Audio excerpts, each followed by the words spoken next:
Dudes and dudettes, how are you guys? This is Chazzy and welcome back to Chazzy's Game Reviews. I haven't done one of these in a while, huh?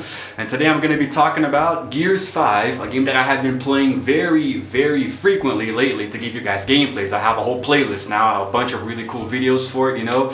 And this game is very similar to the last one that I reviewed, Gears of War 4, so there aren't going to be too many changes, not that much. It's different, you know, this time around, but I still wanted to talk about it, you know? And right off the bat, you guys may have noticed that there are a few changes now. I'm trying to do a different background here, a different setting, you know, different lighting. I'm trying to adjust this, you know. It's tough because the sunlight is beaming right through my bedroom window, so it might be a little hard, you know. But I'm going to try to do what I can. Okay, I'll try to fix it in post, try to make it look a little better. But anyway, let's talk about Gears 5. So right off the bat, the first thing that I want to say is that it is very similar to Gears of War 4. There have not been too many changes between both of those games, you know, and as I talked about in my other review of the previous game, the leap from Gears of War Judgment to Gears of War 4 was astronomical, not just plot-wise because the story itself takes place 25 years after Gears of War 3, but the way that the game introduced us to a more modern, technological, futuristic setting, you know, because the Gears of War games have always been more like those post-apocalyptic war-torn settings, you know, on the planet Sarah and all of these cities that were completely crumbled down to ashes, you know, and everything seemed a little primitive, you know, the vehicles, the weapons, you know, everything seemed a little bit sort of not exactly in the past, ancient history, but also not too in the future, you know. It sort of felt like maybe those 1940s vibes of the wars that we've had in real life, you know. And Gears of War 4 took us into the future, you know, kind of like when Call of Duty made the leap from regular Call of Duty to Modern Warfare, you know, everything was futuristic and modern. Same thing with Gears of War 4, you know, everything was high tech and everything was fancy, there were robots and stuff, you know, so I think that leap was very interesting. However, Gears 5 did not do the same thing, you know, because it was just a continuation of Gears of War 4. Now, don't get me wrong, I actually really liked the game. I still played from time to time, but it's not anything special, you know. Gears of War 4 felt a lot more special than Gears 5, you know, because we're just really continuing what Gears of War 4 kind of like left off, you know, the story, the verses, the Horde, everything is kind of the same with very few new features. So, in a nutshell, when it comes right down to it, it's not too different from Gears of War 4.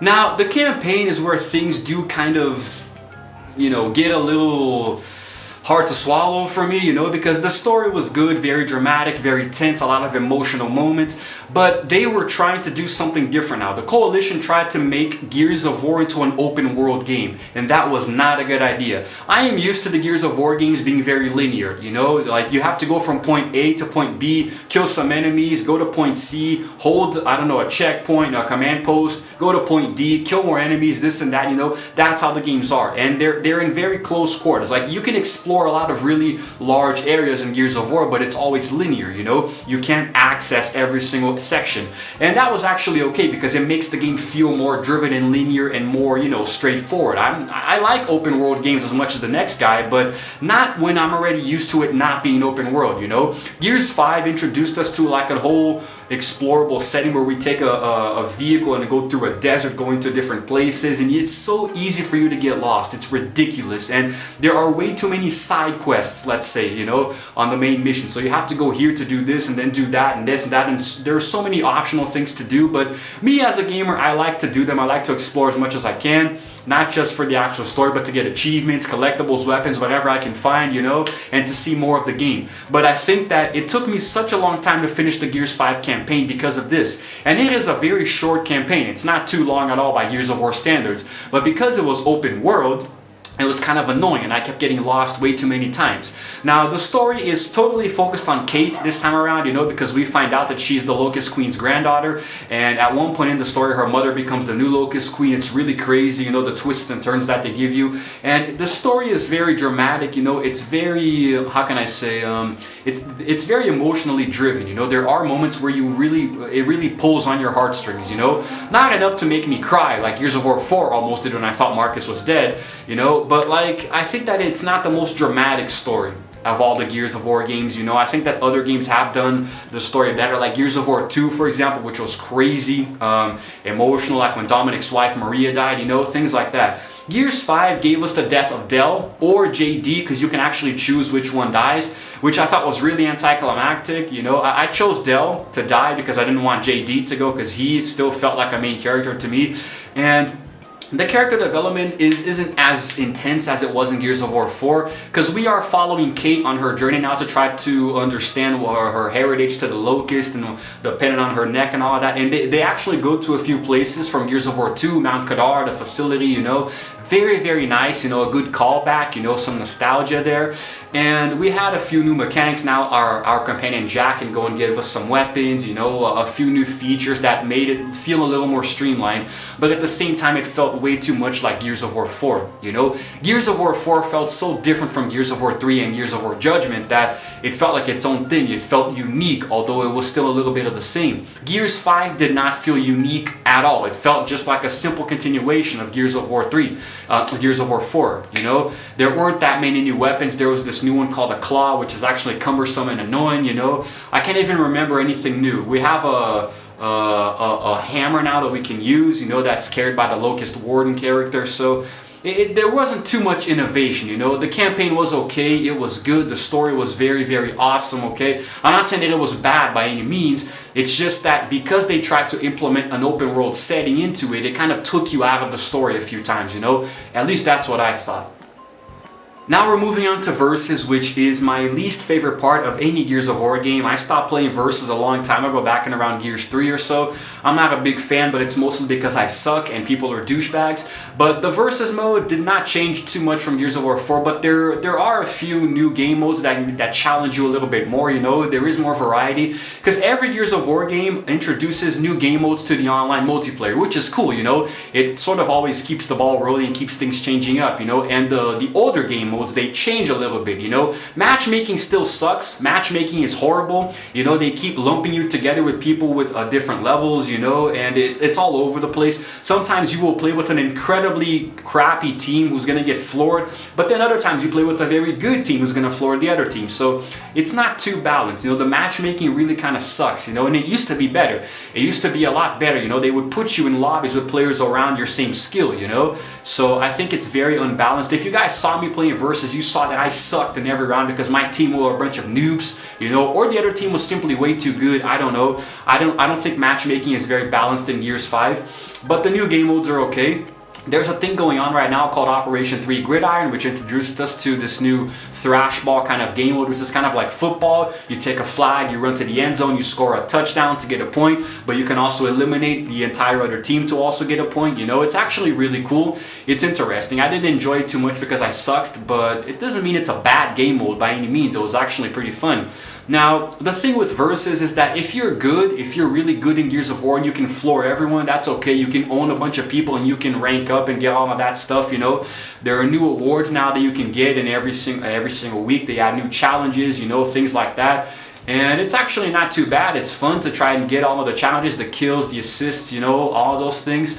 But I think that the versatility was lost, you know, because like I said, it's very hard to do something better than Gears of War 4, you know. So I think that it wasn't too different, wasn't too innovative, wasn't too fun, you know.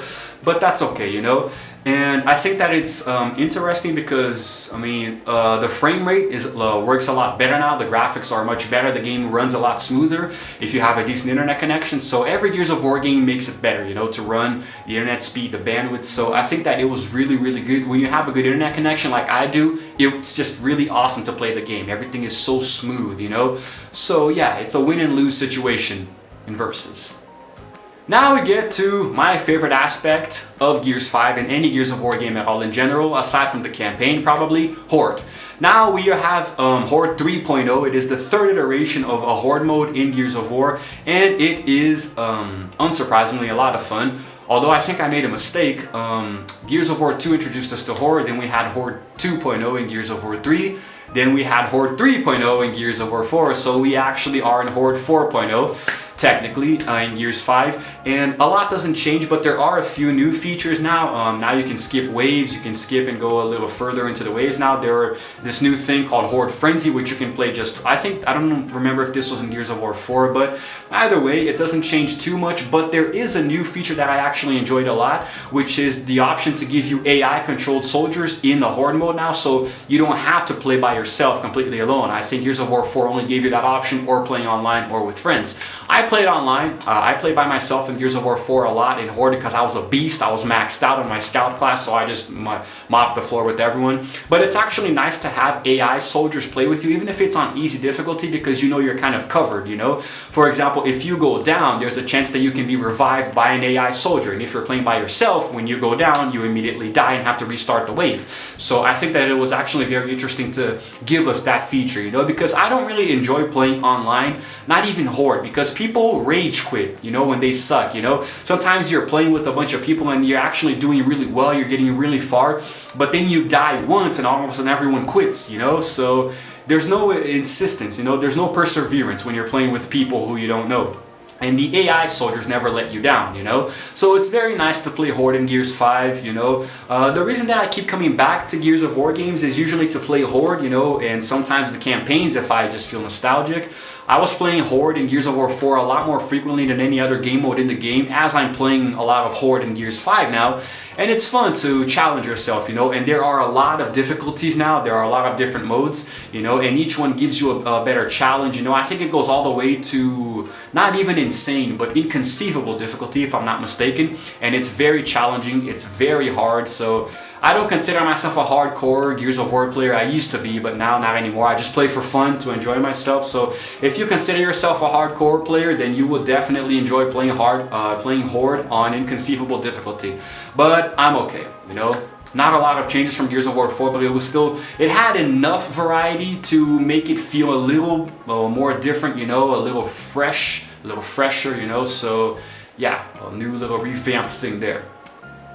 And now we get to a brand new game mode introduced to Gears of War, which is Escape. You know, now this one is essentially you and two other players trying to get through a maze of sorts where there are enemies everywhere. You have to try and kill as many as you can, and then there's a venom that's triggered and you have to outrace the venom to get into a safe room, you know, and get that restock, you know, and then keep going until you eventually get to the Raven at the end of the level, and as part of the term, escape. You know, you escape from the hive. And I hope that the sunlight is okay here. Do you think it's too bright, guys? What do you think? I guess maybe I'll try to fix this in post later. But anyway, so you basically have to try to escape from different hives. There are different maps, you know, and you can have your own little custom maps. You know, you can make your own, or you can play some that are already there, or you can just play the map of the week. There are a lot of different mazes for you to try. So I think that Escape, it's not a lot of fun for me, you know, mostly because the people who I play with are always douches, you know, they always take all the ammo, they take all the weapons, you know, because you start off with very little ammo in the weapons that you have. You start off with just a pistol, and as you kill enemies, you can pick up their weapons and pick up ammo, but the idea is for you to try to use as little ammo as possible, you know. I always come in and try to knife everyone, do executions, you know, from behind, but you start off with very little ammo, and when you're playing with people who don't really care about teamwork, they just take all the ammo, don't let you get anything, you know, and that is incredibly annoying. That is very annoying, especially because, like, I try to be a team player as much as I can, but when everyone is a bunch of douches and I just become a douche myself. So I think that there's not a lot of variety. Each map is the same. The layout does change a little bit, but, you know, it's basically everything is the same. You gotta try to go through the mazes, try to kill the enemies, and then escape. And there is a chance that you won't even make it, you know, if your teammates happen to get to the other end, and yeah, they can actually leave without you as the gates close, you know, so you can actually get left behind. Something that's happened to me very frequently because, like I said, people are just douchebags. So I'm not a really big fan of Escape, but if you happen to enjoy it, I'm pretty sure that you can get through it pretty quickly, you know. I think there is a learning curve. You have to try to memorize where everything is. Like when I played by myself, when I played with two other people, I actually managed to finish and even got MVP because I just kept following them. But when I played by myself, I got lost and I even died, you know, so I didn't even make it to the end. So I got lost very quickly, very easily. I didn't enjoy it too much, you know, but at least they're trying, you know. Every Gears of War game gives you a new mode of sorts, you know, so I mean, at least they tried to give you something new, to give you some variety, and I'm sure that a lot of people enjoy playing Escape. You know, it's just a matter of getting used to it and trying to figure out the best strategies to get through each maze, you know, so I think it's okay. You know, I'm not spitting on it, I don't hate it, you know, it's just not my favorite. I would prefer to continue playing Horde over Escape any day, you know, but I'm pretty sure that if you get a few friends with you and you guys are communicating with your headsets, and it's obviously going to be a lot more fun, you know, so yeah. But I gotta give them props. I gotta give the Coalition props to be trying something new, you know, with every game. So I can admire that. So basically, in a nutshell, guys, Gears 5 is a pretty solid gaming experience. You know, it's really good. Like when you put everything together, the campaign, the versus, the Horde, the Escape, everything else it offers, it actually isn't a bad game at all, you know. It's just that I was so hyped up about it, you know, the hype was built, my expectations were so high for this game, and when it finally arrived, I guess it just didn't meet expectations, you know. Gears of War 4 completely blew my expectations out of the water, you know, completely, like I was expecting something and I got that and more, you know. But Gears 5, it didn't really deliver too much, you know. I was really not satisfied with their attempts at try to implementing an open world system in the campaign. The single player experience, you know, it wasn't too good, but the campaign was still beautiful. The places were amazing, the set pieces, the graphics, everything looked really nice, you know. Every single level was gorgeous, and I was able to really appreciate it and take it in, even though my TV doesn't even run at 1080i or anything like that, HD, you know. And I think that's pretty much it in a nutshell. You know, the game is good, it's very good, and it's free with Xbox Game Pass if you happen to have it, so you should definitely get it. You know, it's one of those, it's not exactly a horrendous, painful must play. You know, I actually would recommend Gears of War 4 before Gears 5, but it's still worth it. It's definitely worth your time, especially if you're a fan of the Gears of War series and you haven't played it yet. But yeah, if you haven't played Gears of War at all in your entire life, hey, all of the games are available on Game Pass from the first one all the way to the current one, so you could get on that if you want. So, solid gaming experience. I enjoyed it. Didn't really love it, but didn't hate it. You know, it's right there in the middle for me, right down in the mainframe. I don't even know where they can go from here, like what can happen in Gears 6 story-wise and gameplay-wise, because they've already given us so much, and I'm starting to feel like Gears is starting to like copy other games' formulas, you know, and like Gears 5 started to feel a little bit like Fortnite at some point, you know, probably because there were way too many annoying kids playing with me online and all of that. And, you know, the game isn't really as hard as it used to be. You know, you can get headshots with any gun now. You can get headshots with the Lancer, which is just pathetic, you know. So the game is changing. It's trying to adapt, you know. They're using kill cams now, so it's starting to feel like one of those old-timey shooters like those Tom Clancy shooter games, you know, all of those. So it's very annoying, you know. It's starting to feel like Halo, you know, with all the kill cams and other features like that. But semantics. Good game. Solid game, satisfying. I liked it, and I'll probably keep playing it until Gear 6 comes out, because there will definitely be another one. And yeah, I guess that's it. There's really not much else I can say about Gears 5. Make sure you check out my playlist, playing through it. I did quite a few things. I did campaign, versus, horde, escape, you know, I did quite a lot. I probably won't be playing the game anymore for YouTube unless something new comes out, or I play with friends or something. But yeah, that's pretty much it. So guys, thank you so much for all your support, you know, for watching all these videos. You know, I'm in quarantine right now, so I'm recording a lot of videos. There's going to be a period where I'm going to have no videos for a few days. It's because I don't have internet. You know, there's a problem with my internet provider. But I'm going to be recording videos in bulk and giving you guys one after the other, maybe even 2 per day until I get myself back on schedule.